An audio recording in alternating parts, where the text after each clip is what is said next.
Welcome to Bat Lessons, the Batman History Podcast. I'm Brian. And I'm Alex. And today we are talking about Absolute Batman, issue number 2. You ready to get into it? I am. How did you like this issue? I thought it was awesome. I'm really stoked because the first one wasn't just like a one and done in terms of awesomeness. Like this one, really dense with a lot of really cool details. Totally. We started this talking about how this is like a revisioning of Batman and just wondering how they're going to be threading everything together. Yeah. And this issue has a lot of more very cool details. It really does. They're doing a good job drip feeding this. My top level is, Scott Snyder is clever. And when that cleverness works out, it's really great. And sometimes he has some groaners, for me anyway. I think a little bit over the top, but I'm still enjoying it. I'm still all in, if you will. And that's my spoiler for your review. We're gonna get into spoilers, by the way. So if you haven't read this issue, pause the video, save it for later, come back, and from here on out, we're gonna be talking spoilers big time. Still Scott Snyder, Nick Dragotta. We got the cover here with Alfred and Batman. Kind of looks like they're in a bit of a fight. It's interesting. Yeah, it is interesting. We open up on a flashback. We see Bruce at the exhibit at the zoo. We do see that Dad is dead on the other side of the door. So my theory have from our last answer. week, yes, that maybe Dad was alive. Definitely not. They have conversations to that effect later in the issues. They leave no doubt. You said something. You wanted to see this picture of the bat here. Yes. So one of the things we've been talking about, even from the ash what is it called? The Ashcan? Yeah. The Ashcan. preview. Ashcan preview was how Batman's new costume or uniform or whatever it is, costume, has those big hooks, kind of like a bat. And this displays that very well of like how the hooks on the wings, when the wings are kind of pulled in and not like fully furled out or outwards. Yeah. But they look like the costume. It does, yeah. They're kind of almost like arms that, he's walking big, on. Long, like stilt arms, yeah. Kind of a cool moment, kind of like the Batman Begins where he falls down in the cave and then the bats are scary. They swarm him while Dad's dead on the other side of the door. It's kind of sad. And really he can't cool. open the door because his dad's dead, leaning up against the door. That's right. Yeah. Yeah.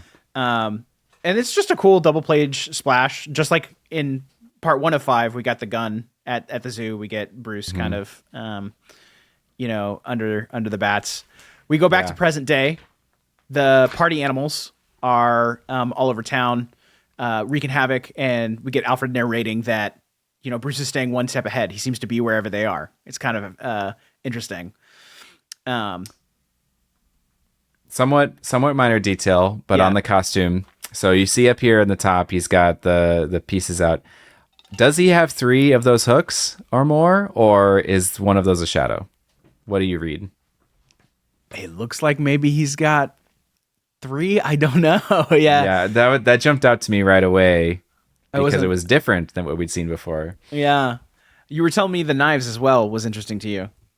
Yeah, he's got knives sticking out of his back. Yeah. Which he is kind of a hulking figure. But like stab wounds are no joke. He's tanking it, I guess. Yeah. And there's this kind of cool moment where Alfred sort of explains that he's always coming up with cool, moments to stay ahead of them. And yeah, that he has so Alfred has this military background, and he's saying you either advance forward, or regroup and retreat. And he refers to those as AF and RR. Yes. And he says, I think I've realized that this guy, he plans for everything. He just always advances. He never retreats. Yes. And he's just Batman AF. Yeah, Batman. Which I think is it's a little groany, but a little funny too. It is a little bit groany. And if you are meta reading like me and you've been paying attention to all of the Scott Snyder interviews and all of his posting on the internet, you'll actually know that when he originally pitched Batman Absolute Batman to editorial. He wanted to call it, but Batman, yeah. Oh, that's cool. was kind of the pitch, and they were like, you can't do that. There was, at the time, the line-wide initiative that was going on at DC was called Infinite Frontier, and so he was pitching it for a while as Batman Absolute Frontier, so that it could be Batman AF or Batman as. That's good. That's good. And they told him he could not do that either. So he worked it in. He's definitely gone the long way round to make that one happen. He's making fetch happen. Oh, that's good. Yeah. So at the beginning of this issue, it's got Alfred narrating like he did in the previous issue, and he's just kind of dissecting how Batman works, but it's like all good things. Like he's talking about the advance versus retreat, but he's also saying like, I don't know why he never retreats. He just plans for everything. He never runs into a real problem. And in the pictures, it kind of describes like he's in a pickle. And what he does, since he's at the aquarium, is he breaks the aquarium and floods all these people with water. And planning for everything, he drops a little green ball of hydrochloric or of vinegar, concentrated vinegar, which chemistry combines with the salt water and creates hydrochloric acid, and it just that's how he takes out 40 people all at the same time, which is kind of wild, and a really cool element of like his modern technology that we're seeing here. We also learned that Alfred has been tracking his Batman's hideouts, like he calls them caves, which is a little stupid because I'm not sure if any of them are actually caves, right? In addition to the abandoned, high rises from issue number 1, he's found a few others and plots them on a map and realizes that it's the shape of a bat. He's committed to the bit. Yeah, there's a couple of stragglers out there, but for the most part, it is the logo, which is This is what I thought you were going to reference when you said groan. It's a groaner too. There's a lot of groaners. Yeah. Scott Snyder can be a little too clever for his own good, but I appreciate it. We learned that he goes and visits Joe Chill. Bruce does. On a regular basis. If you've been listening to the show for a while, Joe Chill is the guy who kills his dad. In I think Alfred Crime says Alley. as much as well. Oh yes, but it's also the shooter at the zoo. Yes, in this universe. Yes, it's the same Joe Chill in all universe. Yeah.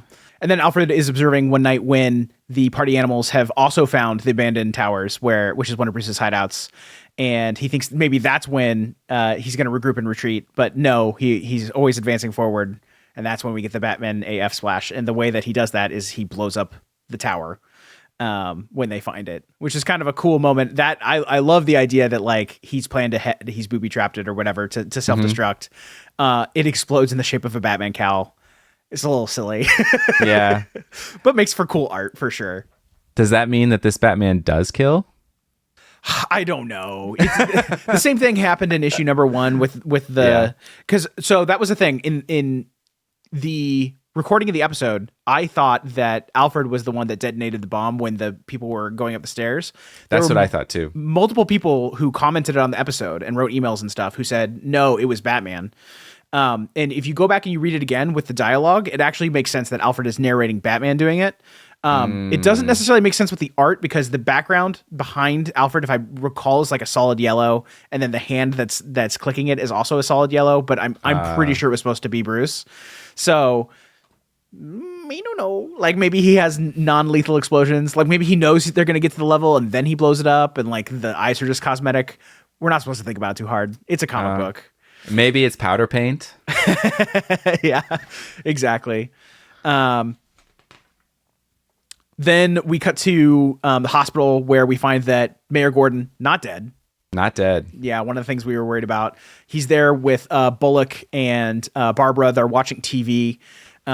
His opponent in the mayoral race, Hill, is doing a hit on the television, and very clearly meant to be ripped from the headlines. He's a blonde-haired politician who, they ask him a pointed question about like an investigation for a crime that he's had, some sort of corruption or something, and they pivot away.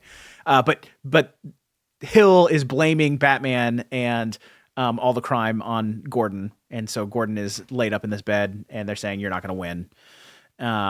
And Bullock's like, we got to get the Batman. Barbara's like, I kind of like the Batman. Didn't he save our lives? Don't you remember that? Yeah. And well, it's funny because this actually reflects back to some of the early Golden Age comics we talked about, where like some of the cops were like, he's a bad guy, and some of the cops were like, then why is he giving us tips? Sure. Yeah. Right. Mm-hmm. And the person who comes in and says, why is he giving us tips about where they're going to be? Again, Batman kind of knows where the party animals are going to show up. Who else but Martha Wayne shows up and shares a cigarette with Gordon. He sort of challenges that, gives Barbara a hug. Bullock and Barbara clear out. They talk about, for whatever reason, they decide to talk about Bruce. We learn that Gordon is the one that, after the shooting at the zoo, finds Bruce in the bat exhibit with bats all over him. We get this panel with him with a gun sort of standing over the top of him.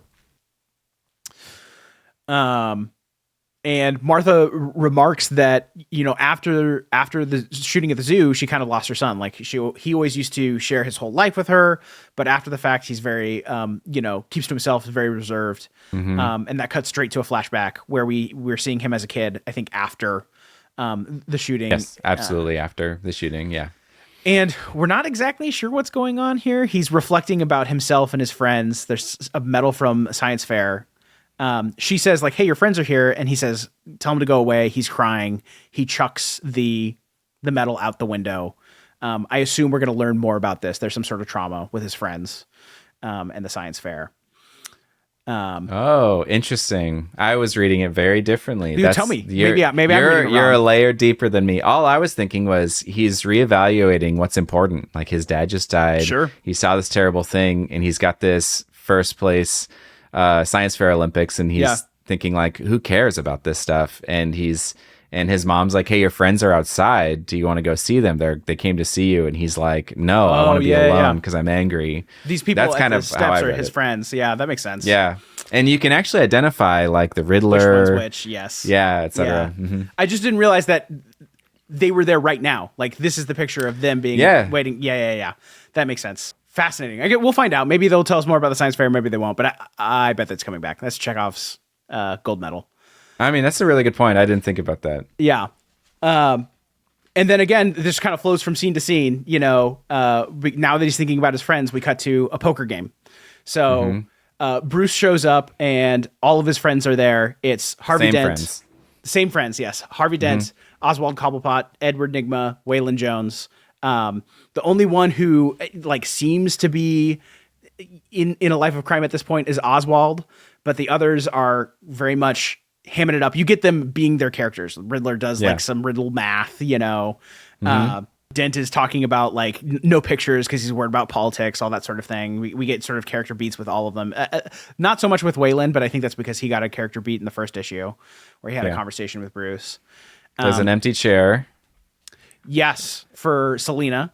They say they don't know where she is. They like heard from her when she was in like Cairo. We get the sense maybe she's like a globetrotter or something. They're ribbing Bruce for not showing up very often. There's a $20 buy-in for poker. They're playing, what's the one with the 5 cards? The 5th one's the river. You've got the 2, Texas Hold'em, I think maybe? Yeah, Texas Hold'em is the standard. Yeah, standard poker now, yeah. It's not 5-card draw. Okay, yeah.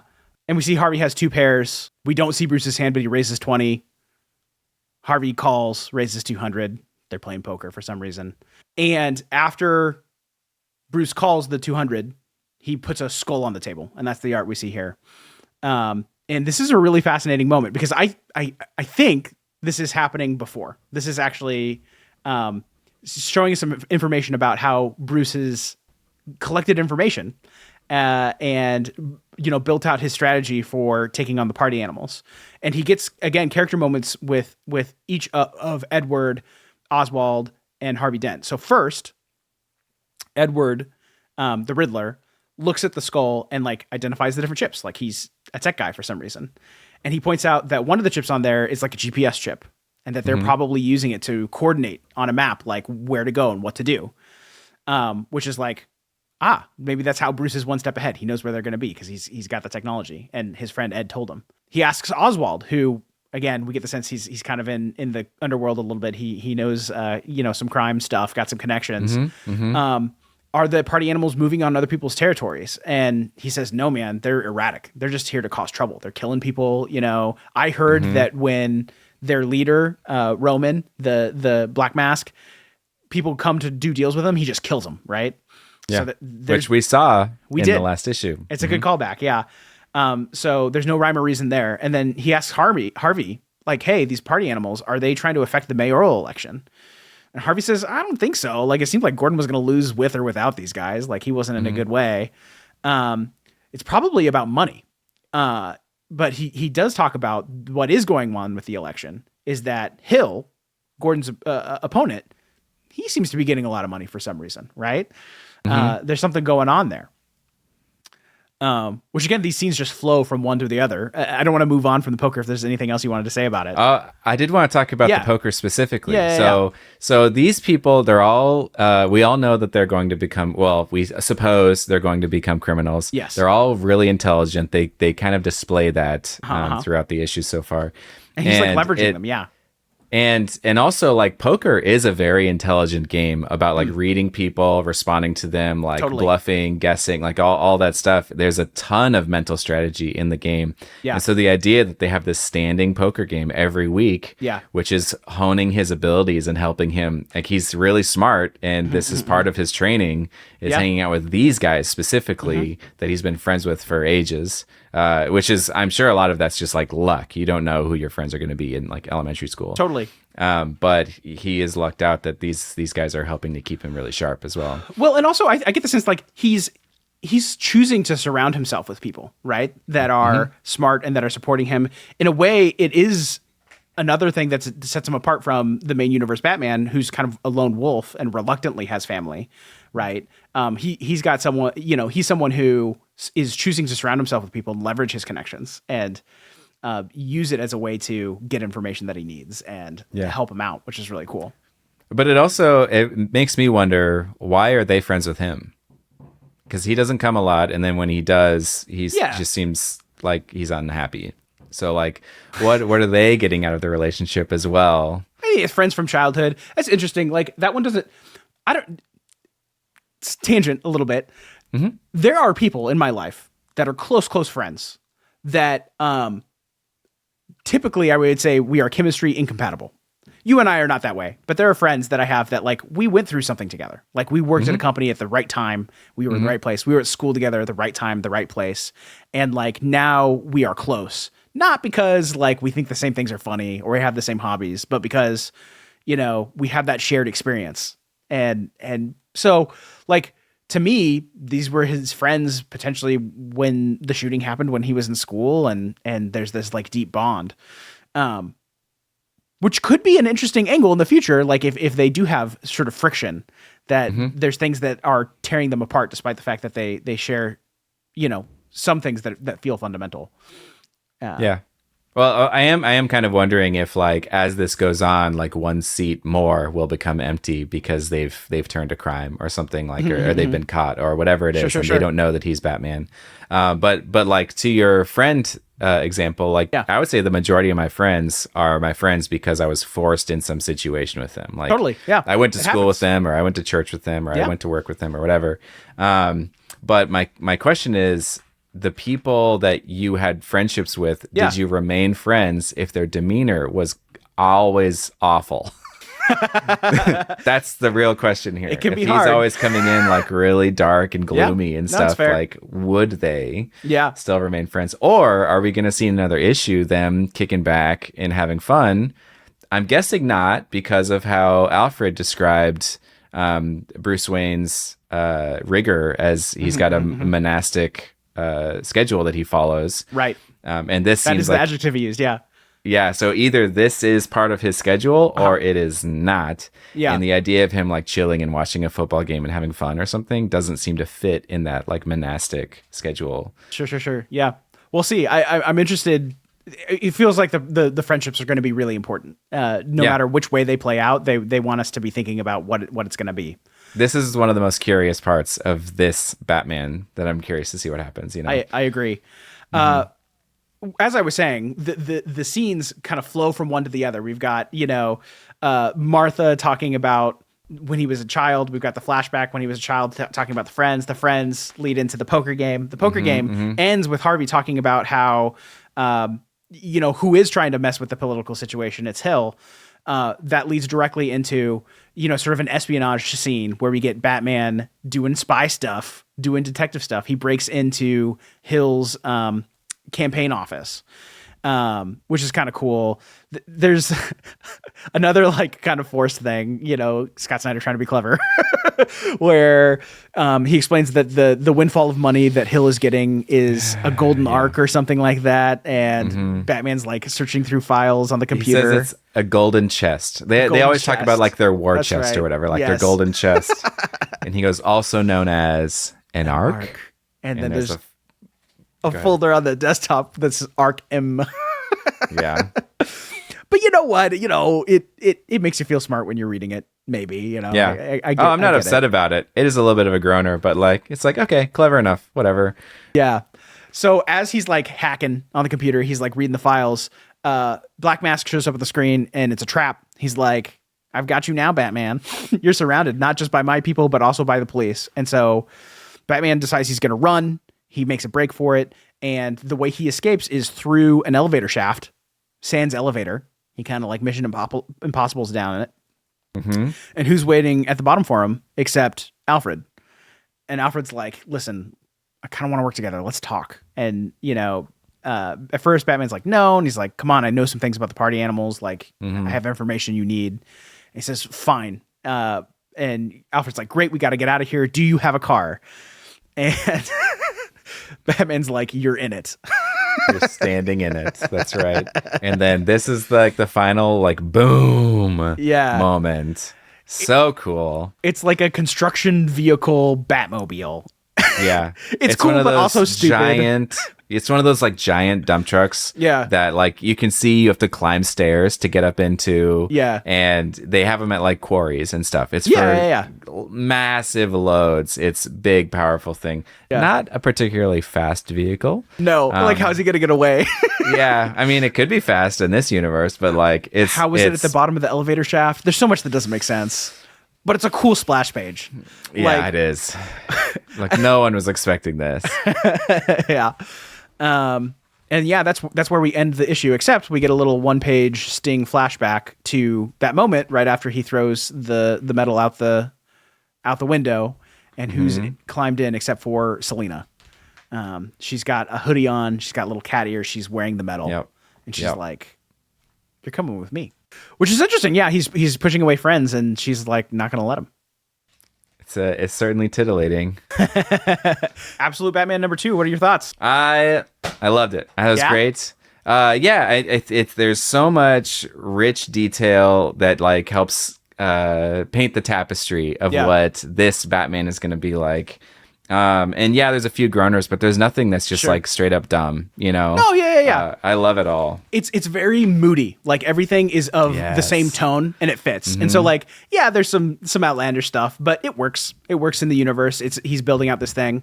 I think some of the times in the past where Scott Snyder has done this, where he's like tried to be really clever, he's tried to be like a little silly, like his Batman kind of like told jokes in the main universe. That's like a little weird. Does Batman tell jokes, right? But like the reason it was hard for me was because it felt not of a tone with other things. Like you've got events weaving in and out of other books, and they have one tone, he's got another, and like it's kind of over the top. He's talking about like nth metals and stuff. This doesn't have that problem. We're kind of in his world. This is his Batman, and it gets to be his way. And like, yeah, it's Batman as like it's like, it's over the top. He's not making any there's no pretense. He's not pretending that this is something it isn't. So I appreciate it for all of that. Yeah, absolutely. Any speculation about where he goes next? Oh man, there were a couple of things in this issue that stood out as interesting to me. Yeah. One is this is kind of setting up the connection between him and Alfred, because if we're going historical, they have to work together. Alfred says, "The more I let Batman do his thing, the closer I get to my target." Yeah. And the sooner I get out of Gotham. Right. And so that's why they start to work together at the end, or the offer is there at the end, is because Alfred wants to get closer to get out of his stuff, or to get out of Gotham.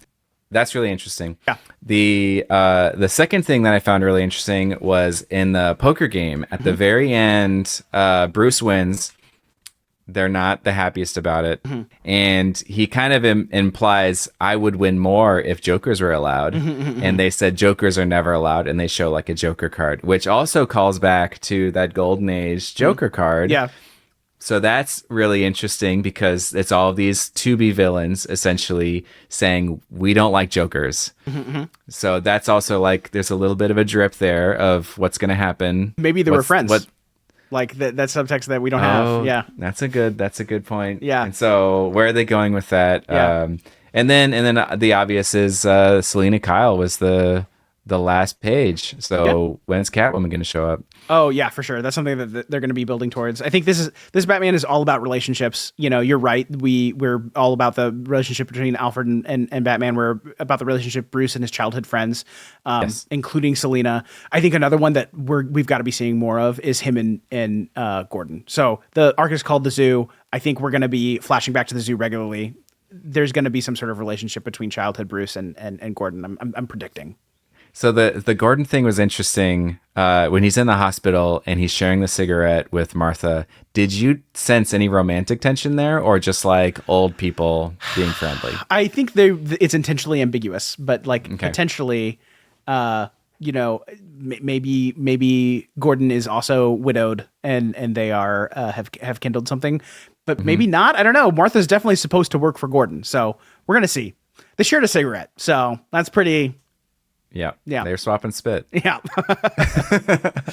We'll see. Yeah. Same bad time, same bad channel. We'll see you next month.